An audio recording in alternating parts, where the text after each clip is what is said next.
Yes, sir. What? Say what? Bring the beat back. Say Yep.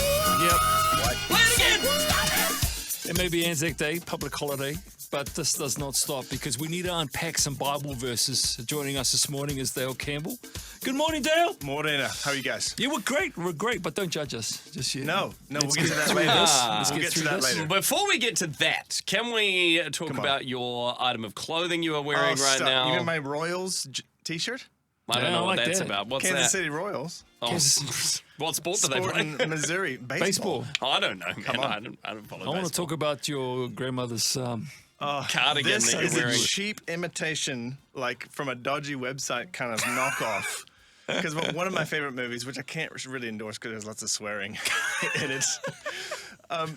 It's a highly inappropriate film, but it's called The Big Lebowski. Big Lebowski. We Yeah, talk yeah. about it. It's You are dressed like the dude right well, now. I'm not wearing shorts and I'm not in a bathrobe shopping for milk in the morning, but you know, Is that it's the close. top? Is that He has a proper Westerly, Okay. Pendleton Westerly, and Man, it you costs are a a big lot fan. of money. A lot of money, and this is a cheap knockoff. You're rocking it though, bro. You're rocking it. I got a compliment on it this morning. Well, I'm saying you're rocking Is it it. kind of This one is of the those second- things? The second compliment. Is it kind of one of those things where people who know, and they'll sort of give you the nod? I've being had a few like, nods. The dude. I've had and some you're like, nods. that's right. Yep, that's right. The dude abides. That's all. That's all it dude takes. abides. The dude abides, man. Absolutely. Too good. Okay, so Dale, we've got you in. Every Thursday we look at a misheard lyric of the Bible, we That's say. right, that's right. So a verse that maybe you've heard before, and I don't know, maybe Dale can unpack something in it that maybe you don't initially get at face value or could be read into the wrong way or maybe just hearing a new interpretation That's of right. it. That's So what are we looking at today? So we got Matthew 7:1, which is often used by people who don't necessarily hold a Christian faith. And it's one of the favorite ones for non-Christians, going to quote at Christians. So don't judge, man. You know, so Jesus says, do not judge, or you too will be judged. And I think, you know, not only do you have that sort of attempt to quote this at Christians, but also Christians can have this sort of literal reading of it. Like, if I sort of have an opinion or make a judgment about someone, God is going to judge me. And so it's like this kind of like, well, is this literal?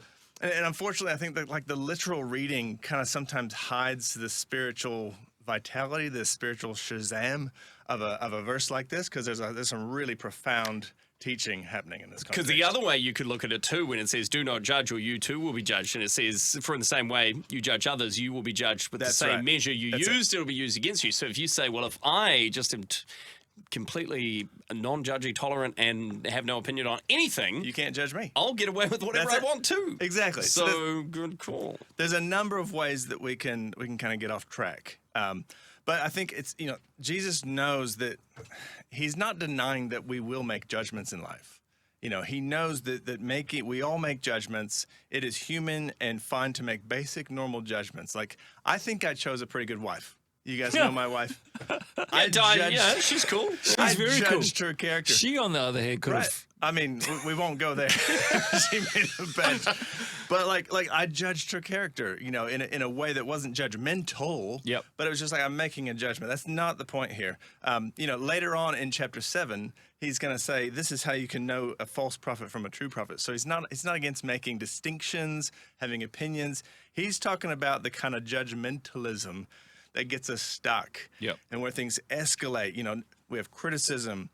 We have conflict, we have escalation, and we have violence. And of course, today, Anzac Day, we're remembering, you know, a war, right? Where things can escalate, where people war against one another, nations war against one another. So Jesus has this amazing. I think there's 3 principles in this cluster of verses, chapter 7, verses 1 to 6. First of all, he wants us to know the principle of reciprocity, and this is what you were just talking about. Whatever I'm using to critique someone else, they're just going to use it right back on me. That is the way the world works. It's reciprocity. It's payback. It's the negative side of what we call in this land utu. Utu is not only negative, it can also be just positive, feeding back, but it can also be negative. So he wants us to understand that, to be awake to that reciprocity. Secondly, he wants us to dig into humility. He wants us to approach this with humility. So I love what he does with the log and the speck. He says, we tend to think that other people's faults are bigger than ours. And Jesus wants to reverse that. You know, Yep. look at the log in your eye first, and then think of the problem with the other person as a speck. And I love that he repeats the phrase "your brother." So he's humanizing. It's humble and it's humanizing. Assume the other person's part is smaller than yours. Look at yourself first. And then thirdly, he wants to talk about restraint. And there's kind of a wise restraint, particularly when trying to live out Christian values in a secular society. I think he uses the word, the metaphor of pigs and dogs in the last two verses. Yeah. Don't cast your pearls before swine. Don't give what's holy to dogs. Don't do that, because guess what happens? They won't value your pearls, and they're just going to turn and tear you to pieces. So don't force your values on other people. Don't judge them for not being Christian, because guess what? They haven't signed up to being Christian. Yep. So this is not going to go well, So it's that kind of chaos that Jesus wants to guide us Yep. against. I understand the reciprocal situation man. here, right? Yeah. You put out good, you're going to get good back. You put out That's it. bad, you're going to get bad back. While you're talking there, we're in a media landscape that often Come doesn't on. play by the rules No, take down. there, right? Yeah. So, okay, so let's start there with the media landscape. Yep. Because there is a position that media have to take in certain things, right? They have to true. sort of like have a strong opinion. This is where that's at, and that's why I feel, because this is my job. Yeah. So put yourself in people that are in those positions. I mean, the principle that comes to mind is one that's often used for comedy as well, and I think it would apply to media as well. It's punch up, but not punch down. Yeah. It's that sort of like... That's why I get hit so much on this show. Use the power of this microphone. You're always punching down. But use the power of this microphone and these radio frequencies to speak truth to power, not to take advantage or oppress the vulnerable. The thing Amen. that sticks out for me, it talks about the speck in someone's eye and the plank in your own, right? So Because good. it's that whole thing about we always look at other people's problems and be like, that ain't right, they need to fix this, blah, blah, blah. But how often do we reflect on ourselves? Because with ourselves, we see Totally. the complexity of the situation. We're like, well, we know the whole story behind why we acted that way and what led to it and Totally. how we got to that point. But with other people, you just see the action and you're like, well, that's terrible. You mentioned story, Bjorn, and I have a brief story to tell you, and it's not my story. It's a guy named Frank Buckman. So he was an American Lutheran minister, and you probably haven't heard of Frank Buckman, right? No. He's not a name that we know very well, but he's a very significant person in human history. So he was a Lutheran minister, and he got inspired to start a home for young people, and the Lutheran board wasn't going to fund it. They just didn't have the funds. They wanted it to be self-supporting. He got really angry at these 6 men on the board who wouldn't fund it. So he resigned. He went off to the UK on a holiday, and he got really convicted by a sermon that he heard at this Keswick convention in the UK. And he realized during that sermon, and the famous quote for Frank Buckman is, he realized he was judging them and not looking at his own part. And he realized, and here's a quote, "I'm the 7th wrong man."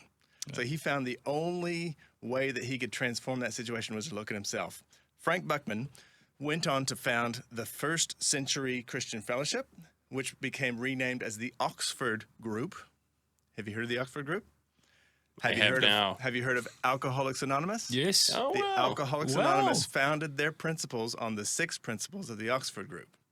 Okay. So that lightning bolt humility experience that he experienced led to a global set of principles that is really helping people overcome their addictions. Wow. So That's you're saying awesome. there's something Yeah. in this verse.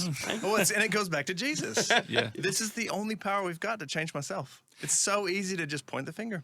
Actually, this, and I was going to say, I mean, practically, it's looking outside of yourself and looking, or actually looking at yourself before you judging other people. But very good for today too, because man. today's a day where we actually acknowledge others who have served well for us. That's right. So we appreciate your time. Kia ora, this morning, guys. Dave. Take care and God bless. This is Life FM.